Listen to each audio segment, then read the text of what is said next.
today we're going to be talking a little bit about maps. Welcome to the Sean Show.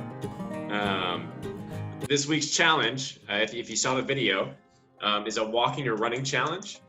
And so our task for y'all is to get a running app or a walking app or any sort of mapping app that you have access to and want to use, and track a run, track a walk, and make a cool picture out of it.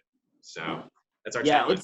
It's super fun. Like we've been looking around and trying to get a little bit of inspiration, and some people are incredibly amazing. I'm actually going to share my screen real quick so you guys can see some of these other artists up here. But people call it GPS art, or some call it Strava art, and like you can see, we've got Santa Claus over here. A lot of people will like write out words and whatnot. This is the dinosaur that I saw that actually kind of gave me my inspiration. So definitely kind of just look at some fun pictures. And I know personally what I did was, after looking at the pictures, I pulled up a map just on Google Maps of my neighborhood area and kind of was looking around, and I'm like, you know what? I think I see a dinosaur head up here. So I started dropping pins to draw out my route. And the cool thing about Google Maps is you can save this and send it right to your phone. So when I went on my walk, I just kind of made sure I looked at my phone and followed it along, and then had my mapping app follow it, and it drew out my dinosaur. So it was a lot of fun. But yeah, there's some people out there that are making like some intricate pictures. Yeah, I feel like there's got to be. I kind of want to go downtown. It's just kind of a grid and see what I can make. Just like navigate down there and see what cool things you can draw out. I think it'd be super cool. Yeah, I definitely noticed, like, looking and trying to find the weird shaped roads was key, and then figuring out, okay, that can be something's head. Like I think a turtle would be fun. I might do a turtle next. I don't know. Dude, that'd be sweet. I tried to make a penguin. I'm gonna have to make another iteration of it though. It wasn't great, but do you have the picture of your first attempt? It's on my phone. It's on your phone? Yeah. What did it look? Was it just like a one-winger penguin or something like that? Yeah, so it's hard to make a face of a penguin, I realized. Like a beak. And so I used the Avenza, which I'll be talking about later. You can like kind of pause recording. And so I tried to make like eyes and a beak, but it didn't really work out that well. So I'm gonna have to like reiterate, maybe like make a sideways penguin so you can like see the profile of the beak or something. I don't know. That'd be good. I like it. I like it. Well, I know too, last week's challenge was, what was last week's challenge? I forget.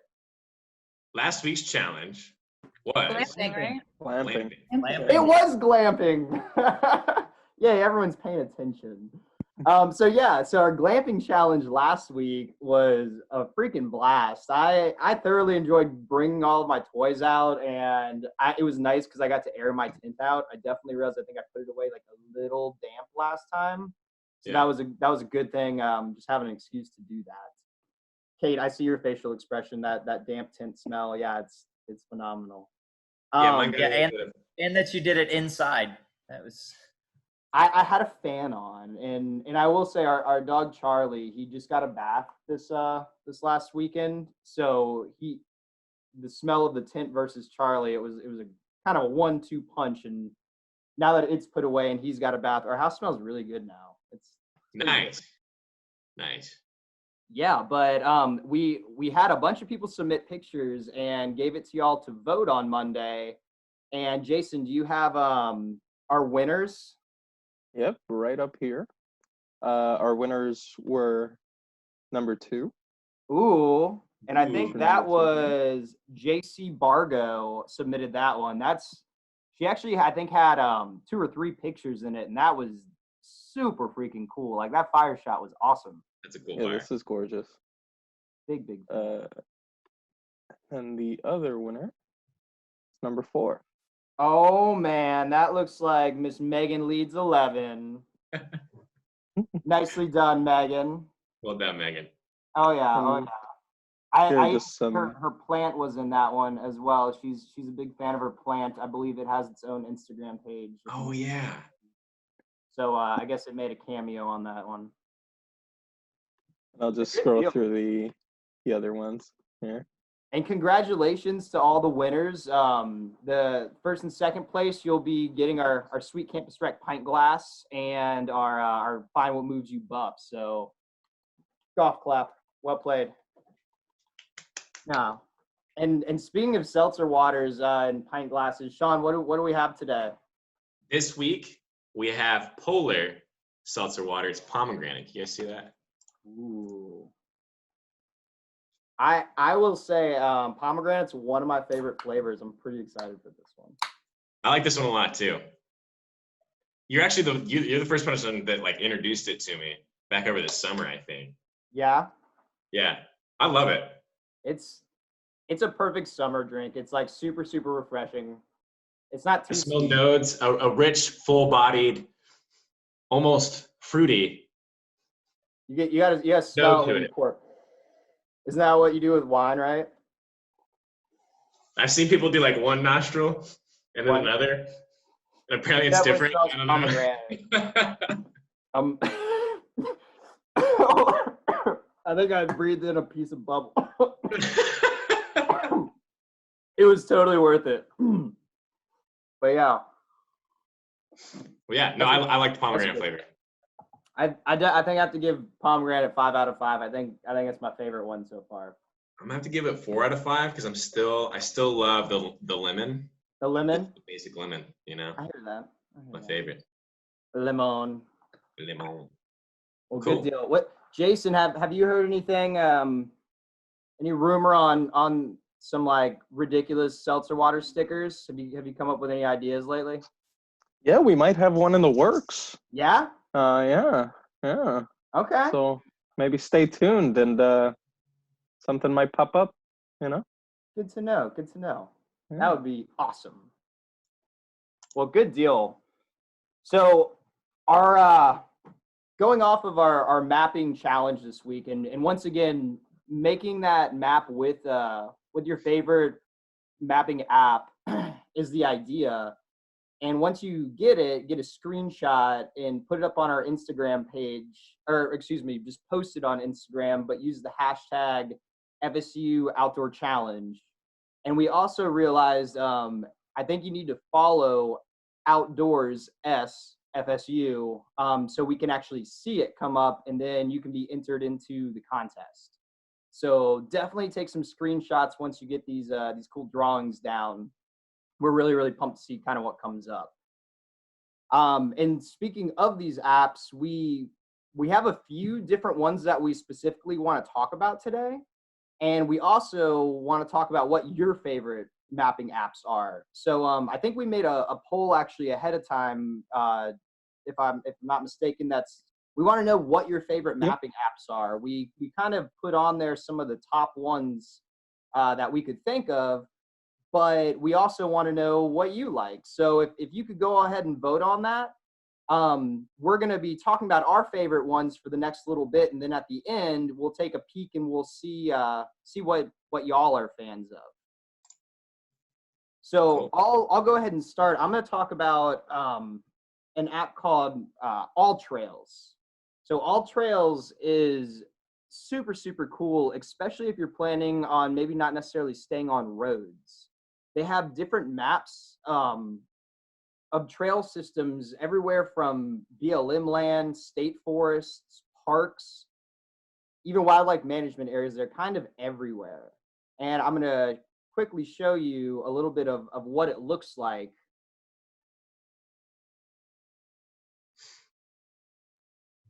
So All Trails starts off with, this is what the phone version, what I usually use, will look like. So you've got your map itself, and then throughout the area you're looking at, each number stands for how many trails are actually there.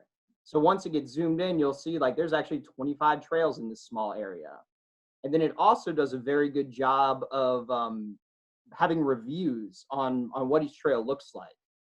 So you can see this is obviously the national parks and big famous trails. They also have a lot of smaller local trails too. You can start on your computer too before you go. And what it'll allow you to do is even download a topographical map of where you're going. So even if you don't have service, you'll be able to keep that map on the phone and still see kind of where you are and what your next moves are. It also gives you all the fun stuff like how many miles the trail is, what the elevation is, what type of trail. And then once again, it kind of tells you some of the reviews on it. And like I was saying, you can go ahead and save your favorite trails. So if you're kind of looking at a location before going, you can go in and kind of star which ones you want to check out once you're there. The other neat thing that I really like about it is similar to how I was talking about the dinosaur I made earlier, is you can customize your maps. So you can go in and actually drop waypoints in certain areas. And then when you're there, you can take pictures and connect those pictures to those points. So you can kind of remember, okay, at this turn, it was like a weird S turn. Here's a picture of what it looks like. So now the next time you go, you can see it, as well as then you can share that with the All Trails community.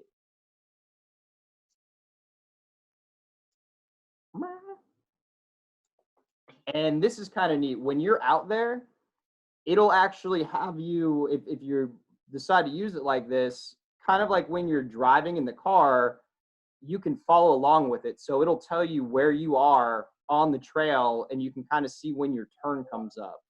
You can record it as well for later, so you can kind of remember what you were doing.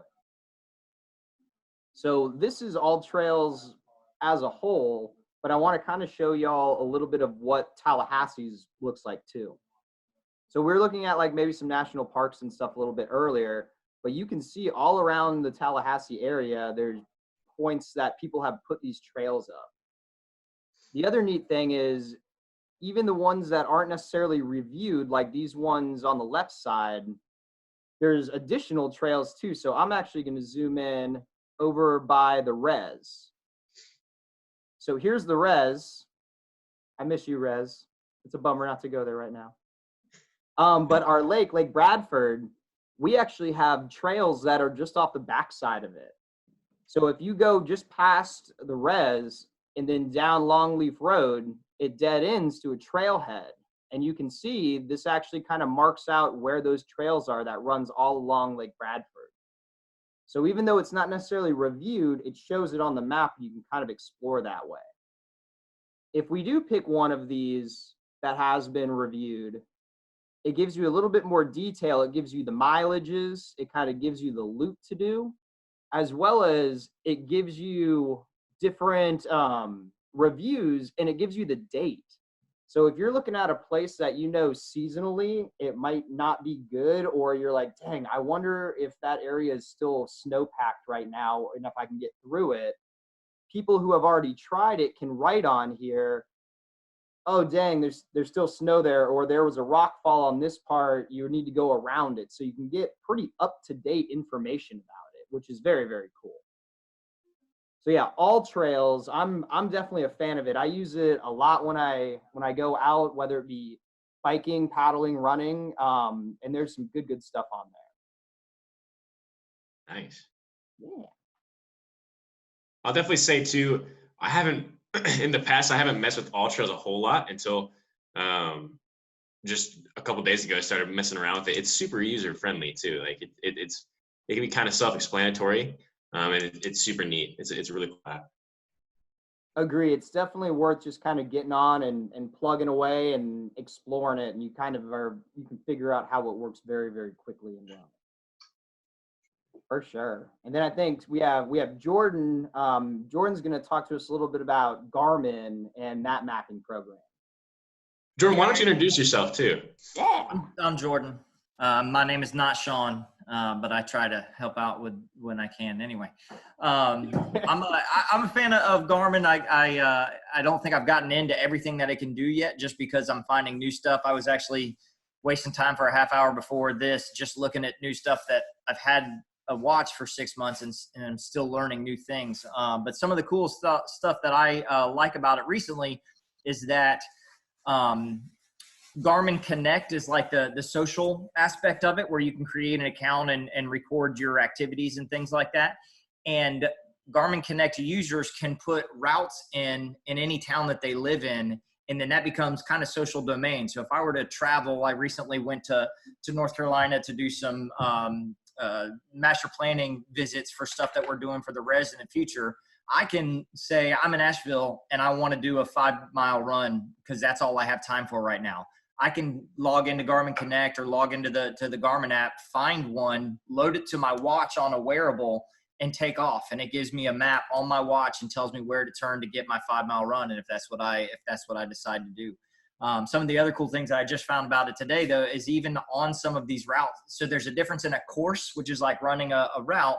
And then they have little things called segments, which are shorter distances where people will put in their own record. And so I found actually over by kind of off of Benton, there's a 1/4 mile uphill, and people have just done their fastest 1/4 mile uphill on that particular section. So if I were over in that neighborhood running, my watch would vibrate and tell me, hey, you're near a segment. Would you like to race it? And you just mash the button and go, and then go on about your run, and it'll load in where you are in terms of the top attempts at trying to run that distance. So it's really cool. It also has like breadcrumb trails. So if I were to go run and just do an out and back, I can go, and who cares where I turn, and it's time to turn around and go home. It'll give me point by point directions to get back home or get back to the starting point.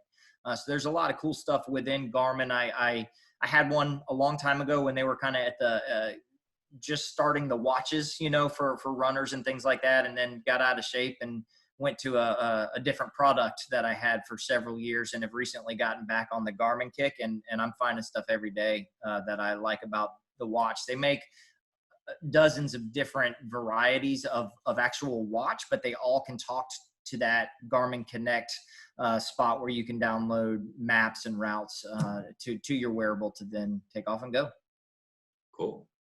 That's awesome. How's your watch in terms of like standing up to the elements, Jordan? Have you had good luck with it, with water and heat and all that jazz? Yeah. So it's not. I mean, I'm not gonna go swim deep for it. You know what I mean? But like wearing it in the shower, jumping in the water in the lake, and jumping back out, no problems at all.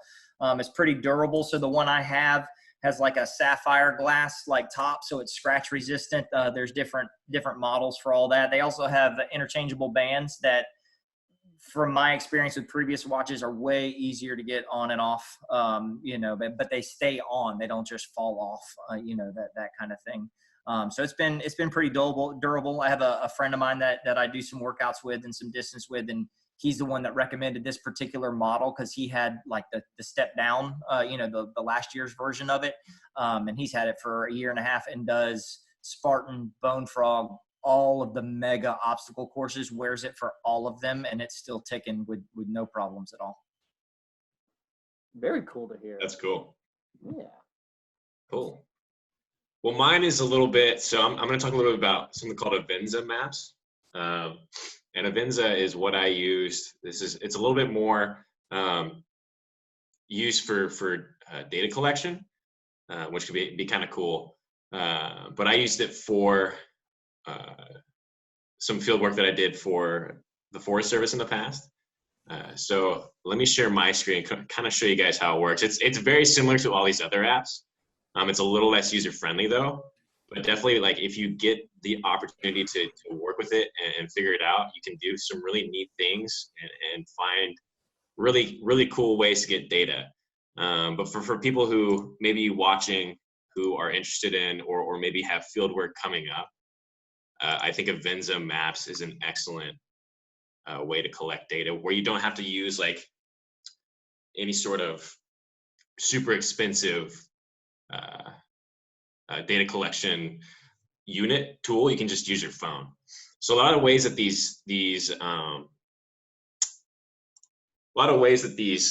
all these apps kind of use your GPS on your phone, which is interesting.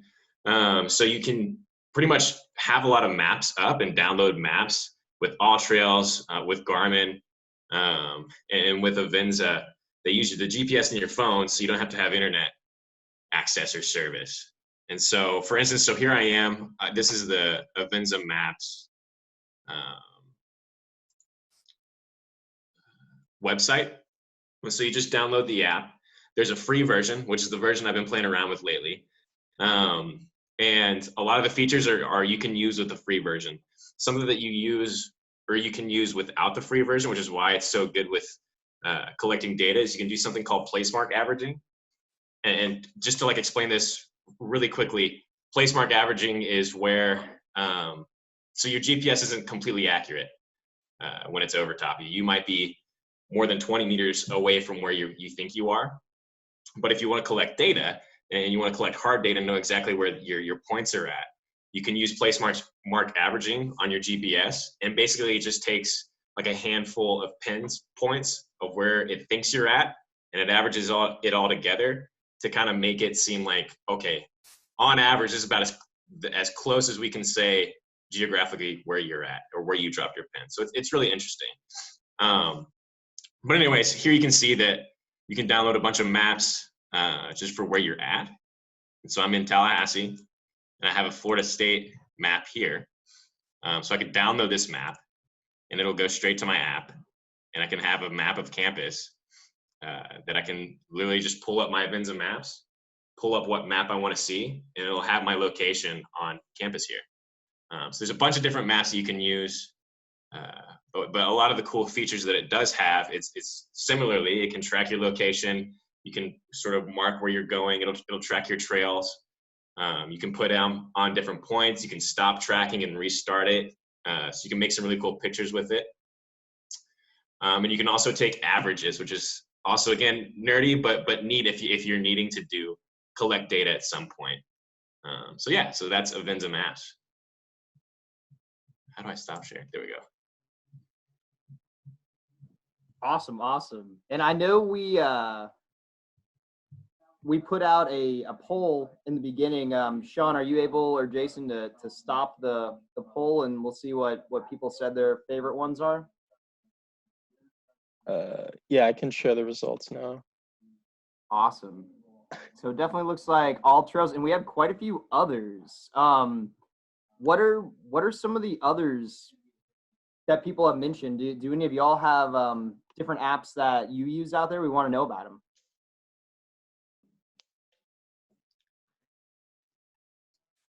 I just use my Apple Watch. And at the end of your run, you can see like a little like squiggle of where you went and how high and low and how fast, and that's gets the job done. And do you know, Kate, does that use like Apple Maps to do it, or is it a Google Maps used thing? I would imagine it would use the Apple Maps because it's an Apple product. But even in the activity app, I don't think that you can, which syncs with your watch, I don't think it gives you a whole lot of data. Like the stuff y'all talked about gives a lot more info. Awesome, thanks. About anyone else? Any other cool mapping systems that they've used? Feel free to throw them into the chat too if you don't want to come off mute. I will say too, I do have an Apple Watch as well, and it works awesome. It's so cool. And yeah, you can definitely see where you go, and like look at your elevation, heart rate, that sort of thing. I'm sure Garmin watches the same. A lot of Fitbits, those sorts of things can track your runs super easily too, which is really cool. There's an app that I use called Charity Miles, and you can basically or donate based on how many miles you go if you like track your runs or your walks. And you can connect it to your Strava. So it's not really a mapping app, but it's cool because you can pick a charity that your workout goes to, and then you can like sync it with your Strava so you get the map at the end still. That's super cool. So is it kind of like the concept of almost like a walkathon, like however many miles you do, a charity gets X amount of money? Yeah, and a lot of times, so like right now, I have the Nature Conservancy, and it was like Athleta was the one that was like putting the money behind it. So brands will kind of like say that they're going to give up to a certain amount, and then you say like, I've walked this far for the Nature Conservancy, and then they get that money. That's awesome to know. Michelle, did you say it? So you said it connects to your Strava. Have you used Strava before? I have not, but you can. I know I'm in a similar boat. I haven't gotten the chance to use it yet. I have always used Map My Run, is just one that I've used for years now, and I think actually Under Armour has bought it. So because I see their logo on it all the time. But I've definitely been a fan of that.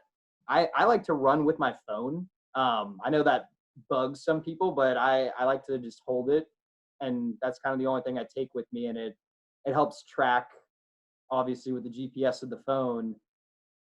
But yeah, it's super good and very accurate. I'm always pretty impressed. Like even if you go from one side of the road to the other, a lot of times it'll show you that you've done that. But yeah, Map My Run is one that I've used in the past. That was one of the reasons I ended up switching from my previous to the Garmin, is just because I wanted independent GPS and not phone dependent GPS. I can still take my phone with me if I want to, but I wanted to have something that had its own independent GPS. And in this particular model, again, you could put music on it. You can put contactless payment on it and stuff like that, similar to a lot of the Apple products that are coming out. But that was one of the things I wanted, was to differentiate it. Some of my friends are on Strava, and I have not used it. And every time they tell me a reason, I'm like, well, yeah, but Garmin does that. And so I know Garmin and Strava people used both for a real reason for a long time. I think Strava is more of the social aspect of sharing what you're doing with people, whereas they use the info from Garmin to load into their Strava account. But again, I'm not speaking very intelligently on that, as everything I've found has been in Garmin that I've needed at this time. Good deal. Well, we are definitely looking forward to seeing some of these pictures. I really hope that all of y'all kind of do some Google and maybe get a little bit of inspiration and use that excuse to get out of the house and do a sanity walk or two while we're stuck here. Fresh air is kind of that one thing we can still do that. But we're really pumped to see those come in. Definitely please remember to tag us so we can see them. And we're gonna have the challenge open until Sunday. So you even have the weekend to do it, and then voting will be on Monday. So definitely join us then, so you can kind of see which ones are our favorites and vote on those winners. Cool. Yeah, I think this is an awesome time to just definitely get outside and learn how to use these apps. It's super neat. Like all trails, especially. It's a cool way to go find a trail, go outside, go find somewhere you've never been before, and go walk around, see if you can make a cool picture. So, cool. Heck yeah, well, until next Tuesday, thank you all very, very much for coming. We appreciate it, and we will see y'all later. See you guys. Bye.